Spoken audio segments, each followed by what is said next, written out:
you are.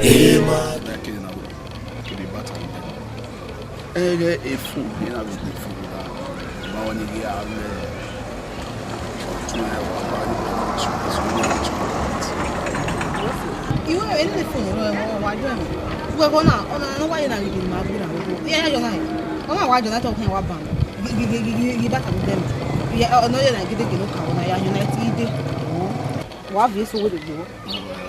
If you're more than you are, you are Muslim. Yes.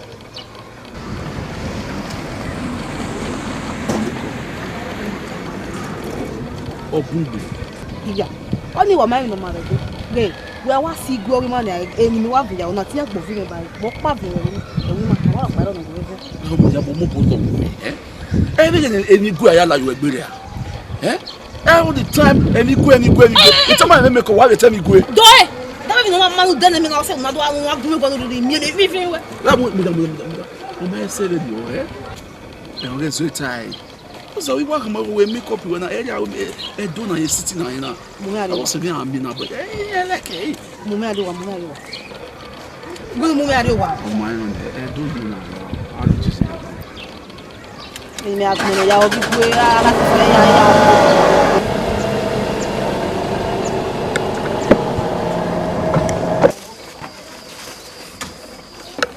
What the marriage brother? She na se ma de me did. Oh. Eme what abudu no. Don't worry see me very well right. We wanna wo gide. Wana we fe ko ade. You know ago no ha. We go ko to lo. Do aka na. Wa we do what this you. Se do aware go to go ni bebe do. Aware go to. Baba, what days in America? Ekele magina sabatu tayo.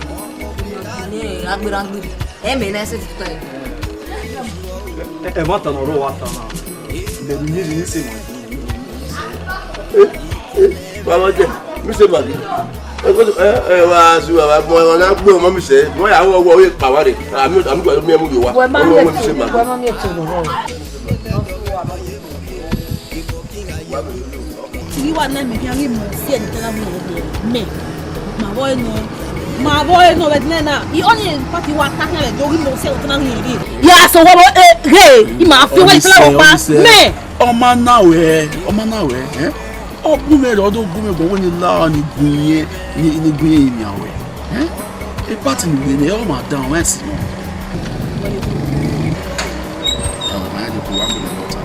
What is oh, I want to let you when I'm away of my city, where do you? What are you buying? Back in idea. Step over to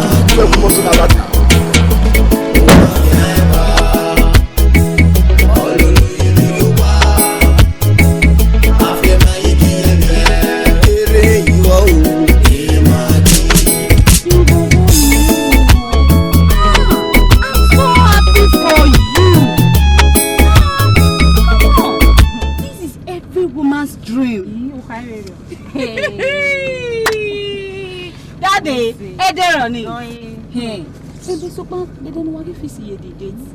Only a problem or wrong now. Am I to say dates? We are telling me night. Emaggi we are cool. What's up, Babu? We are putting on what's it. Why are you carrying out? We are cool. We are what Emaggi said, and now we are cool. What's it? Go Ben or why I give more calling. Or we are cool. What's it? Only the my way. In my head, do I mean Maggi?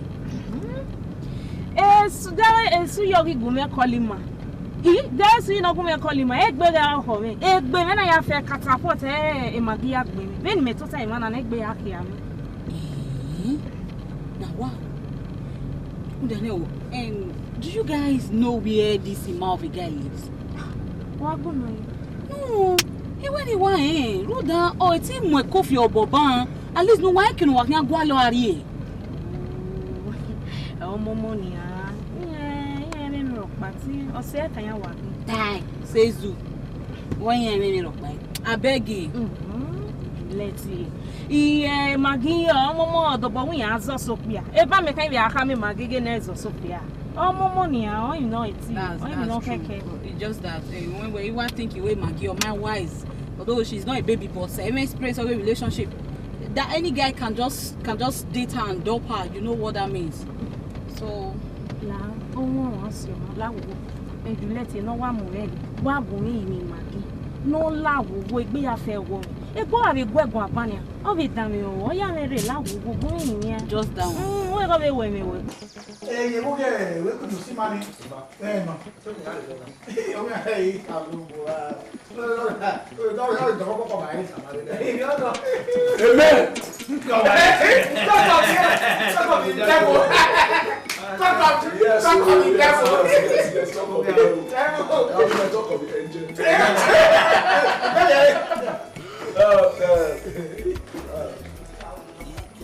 Kelly, Usas, Maggi, Kelly, Usas, come out. Mr. Cole. Mr. Cole, okay. O si mana ima, o pe no kete me we ma me we. O pe ko tell mama we ya. O eme no man. Dog no ko. O ko no mose, o wa hin. O ko ni ba we won ni hia yo hu ye hie o wa hin. O wa ta ke that day. I don't know the na book here. We ta se video we o ni me we to wa to yo. O wo na ga ya ku o wa o. Mo say, I wish you were moving now. It's na. Ọmọ alẹ́ dọ̀rẹ́ náà dùn tán lẹ́gbẹ́ ẹ̀ẹ́dẹ́gbẹ́ ni tí mo ta di àfihàn yọ̀rọ̀ ní wọ́n á yọ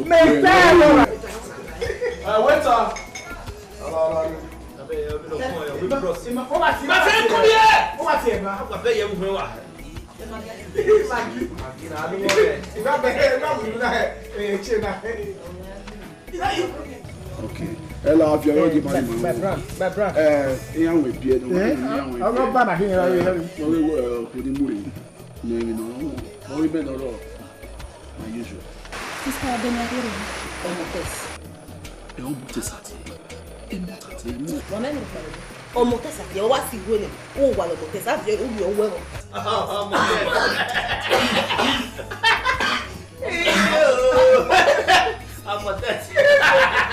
Oh, what you want again? What me? Eh, mi ropa. Oh. Oh, look good at one of the big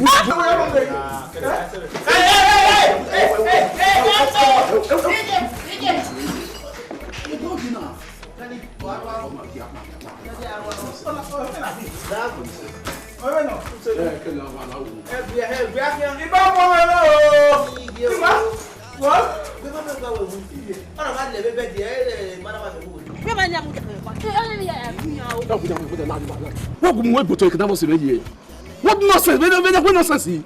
Only me. Me na mu we gboto e na wo se we. E ma mu we gboto, we mu we gboto. O mu me gboto, wo ma mu me gboto. Eh? E bo so na take correction. Bo so na take correction. Oni na wa lo wa be ne do. Wo ga ka wa emi we no ma na emi ro pa. E mo tesi ati e ya be ti e ni we. We wa si gwe ni wo gole mo tesi. Awa viola jun wo ye no wo. No prefer good way. E mo ta te e mo test. What no way? Eh? Me ja who disgrace. Me we no yo be fa go. Why you want mu dia? Elu wa ko gba yi. Anyway, me no wa mo egbe na afukun yin po na viola jin la we tan le we do nwa ni. O se anyway.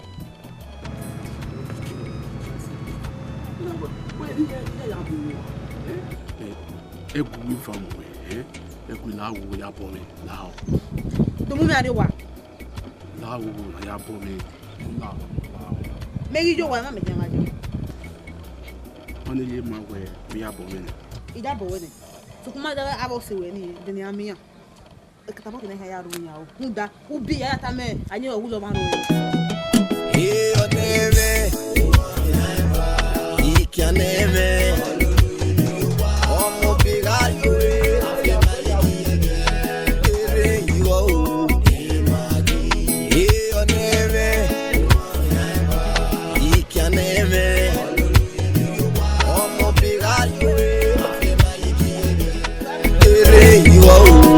Emaggi. Oh, sanyo ega wege we mi kwelo so ize dono no mo ya sira baby magbera Me mele we like why you e do look at how you man e na no me so how did you ma we maka imi we peso na ni o ka do yin na me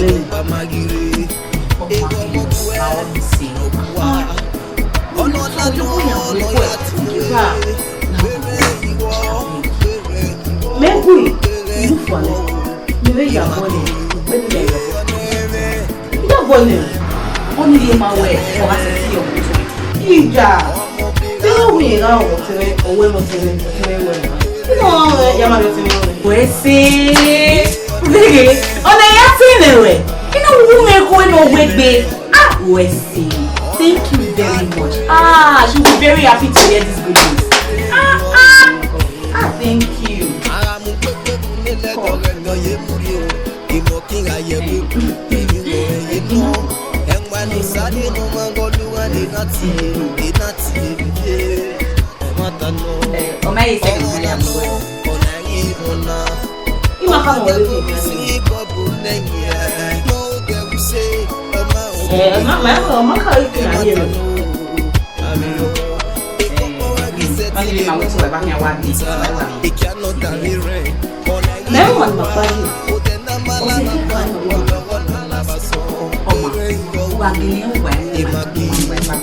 When you know about the movement to be calling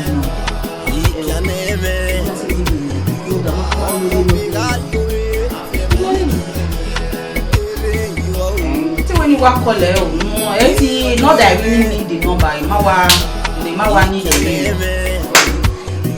Hey, oh, Sawesi. Oh, Ekoya Wali. It's so yet you go Hey, my dear friend, I'm so full with joy. It is a little boy away. Go away. Now, borrow a phone. I ran out of card. Only when we get the time. Yeah, you're not one one, and then I will never care one. Well, credit for and I can even card.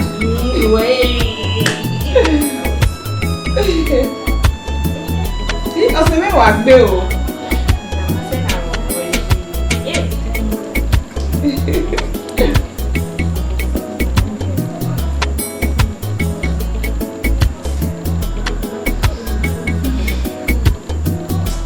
Now we eat here, no need.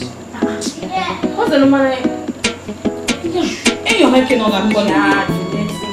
Ugbe so ma ogbe owa le je ko ma ko we ko le ope ya fe mi yan ma ti ni lori awon ni o wa loko so yan keke no to ya keke no ya fi be ko ma we ti mo je ni e do mo wa na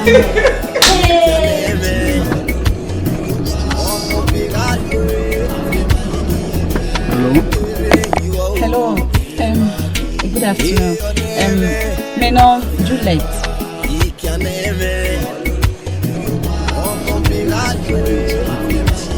Hi, Juliet. I know you man. Doctor not treat us anyway. Oh, I see. Okay, Dr. Juliet. What are you here? I'm not fine at all. You have to be lazy. Only no bow and all. You have no trust in how much the mother was the old doctor. The mother was there. You treat yourself. The doctor, you know. He doesn't know. Now the kind of treatment I need is from you.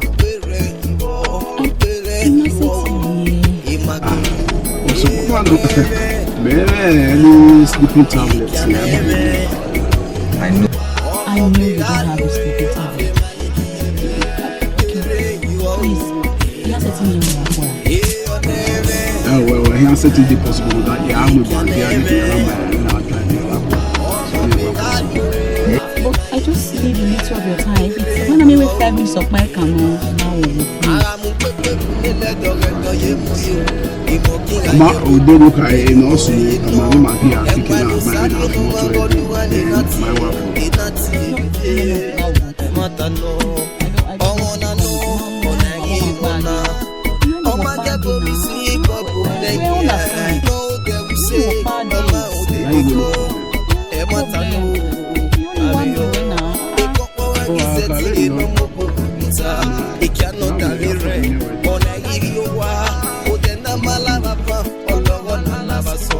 Pere yo. Emaggi.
Madam, pasa un paso se le va a quitar.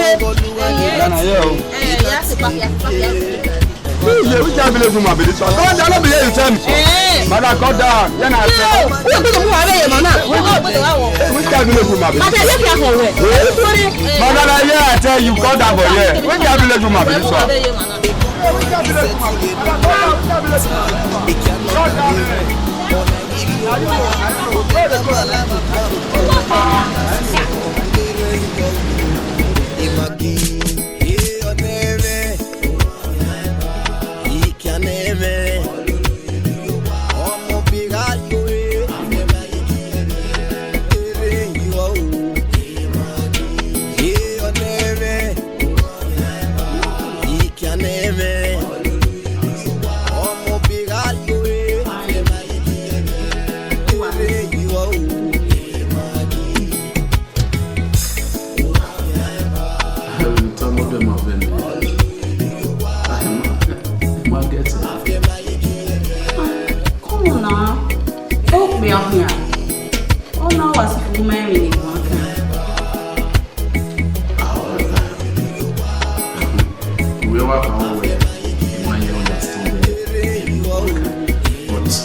him.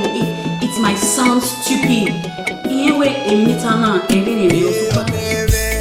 I can't hide my feelings anymore. I'm falling for you anywhere. Who back Kerema? So he said to me, and he am Juliet, you are very pretty. I never saw you were every man's dream. Really, if you want to see brother, if you let me, if you are making out that to me, if you will work. So, for that reason, I don't want to see you. The fact is this.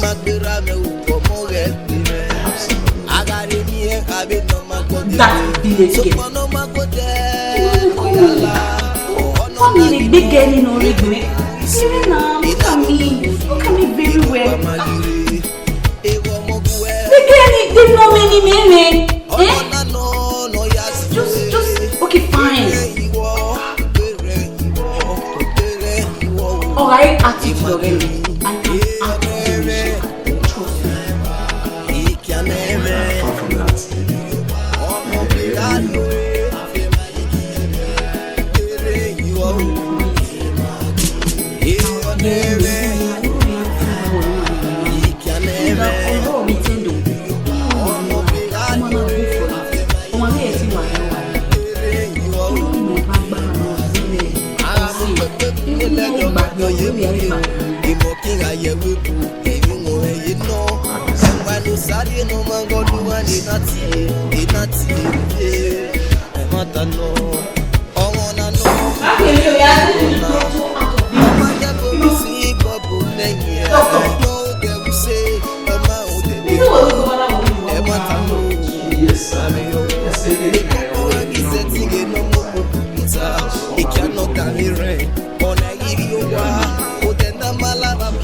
why you told it? That's my and look at you when this so boy sulu imama where they toss away no who I let you come and buy it. Overtaking is allowed, please. He is not well woman on your body.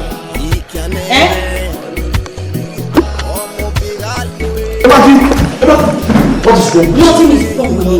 Will you leave me? No, I'm not going to for that village girl.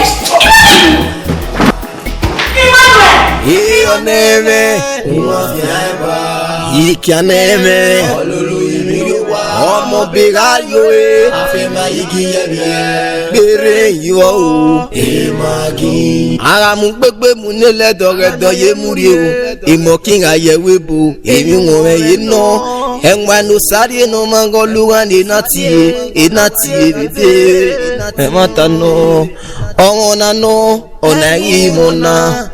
Ọmọ gẹ́bọ̀ mi sí gbọ́ bò lẹ́yìn ẹ̀ náà ó dẹ̀wù ṣe ọmọ ò dẹ̀bi.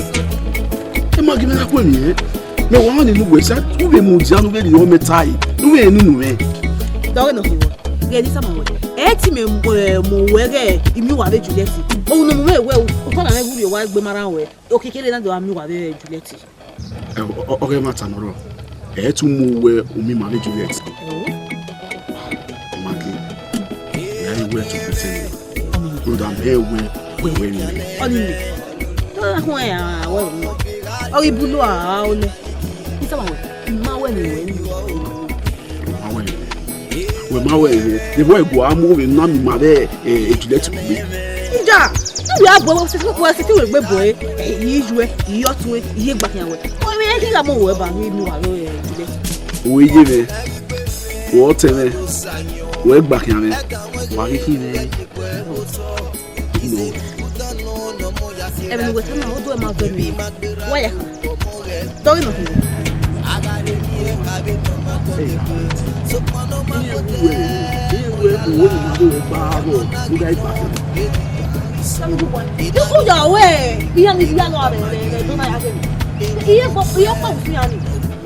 Emaggi tu egbe mo afoji ki awon ye mu gbe ko e nu hun agbo le ni sama wa we bo wa mu je mo do wa pa won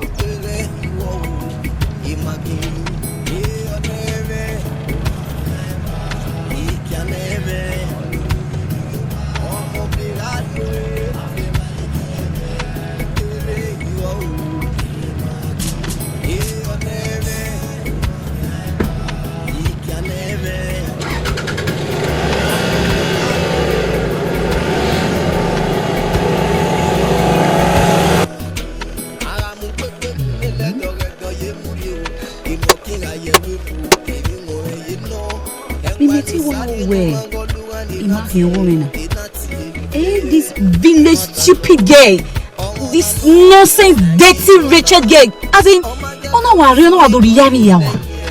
Hey, na be ku wala. He said, "Ana me we ona choose again over me. Why that stupid thing? And why is he so blind to know how much I love him when you wear my hair?" Imagine how you were talking. Imagine how so mama just take a go look. Hey, what do you mean?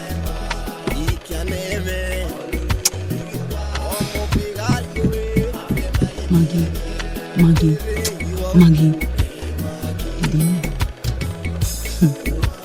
If you not want to or say my man, so or my say na no kiki.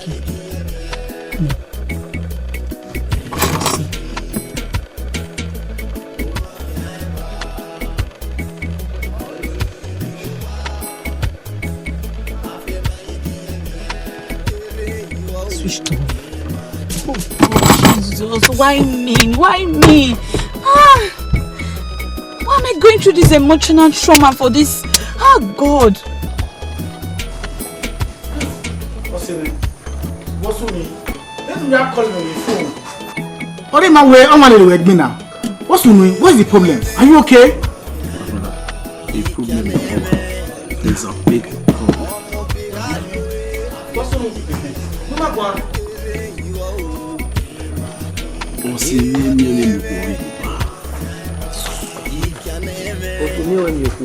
Anyway, problem when I keep by so yeah. But that was up. No understand. What are you talking about? No, how did you what's your name? Maggie, of course. Hi Maggie, hi Maggie, we go kind of oh, we're Maggie introducing my wife, I'm not getting it. Hey, can you tell me my wife? And I'm worry. We'll go worry there. I will have we move over my dear. Not take a tapoti and my way or give an hour. No go walk my honor, me wear makeup in less year and you do. The way I am one of you.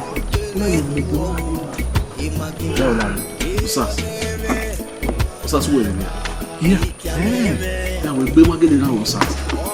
Are you sick? Emaggi will come with you. I'll find your way. Or we are telling you.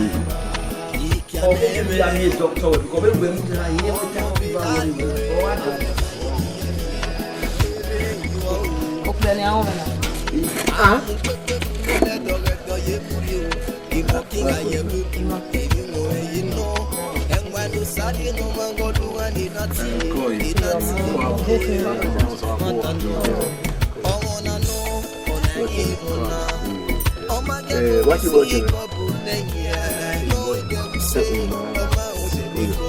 Yeah, you were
wo kama ngai ko ti pe na mo yo bo to bona ko kari anu wa lo ya be lo wa eri ogwa se ma ja kana o ma gbe ya be lo kari to ba ki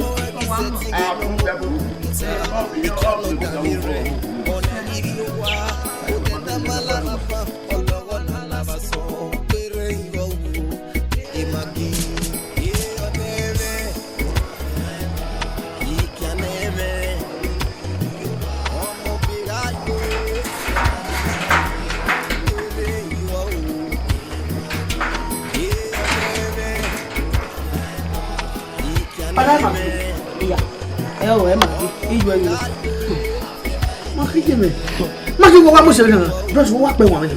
Make am say. Where? Why me ati ori go re ni.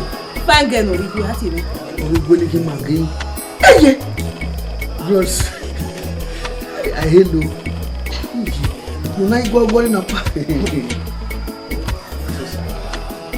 Ọmọ gbogbo. Ya bo. Just am ye kere wa. Magi ya de. Hey! Mo se ba o keka. Abaye gbogbo kede. Eh wa dobujo pa. We akin na odugbo ogbin o ki a greda. Magi, abi na get your to. Akin a dra the golden fish. Okay.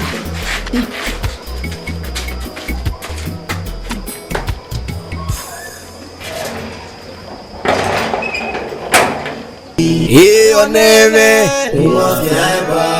Ikaneme Ọmọ bega yoe afema igi yebe gbere yo Emaggi ara mu gbegbe mu nele doredo ye muri o imo kinga yewe bo emi won ye no enwa no sari no mango luwa ni nati bebe e mata no ona no ona imona Oma gebo mi si gbobo leyin e no de bu se oma o de be go e mata no ami yo e kon po wa gi setting e no moko bukuta e kia no da mi ren ona yiri o wa o de na malava van olowo na lava so gbere yo wo Emaggi e oneme Ikaneme ọmọ bega yoe afema igi yebe gbere yo Emaggi e oneme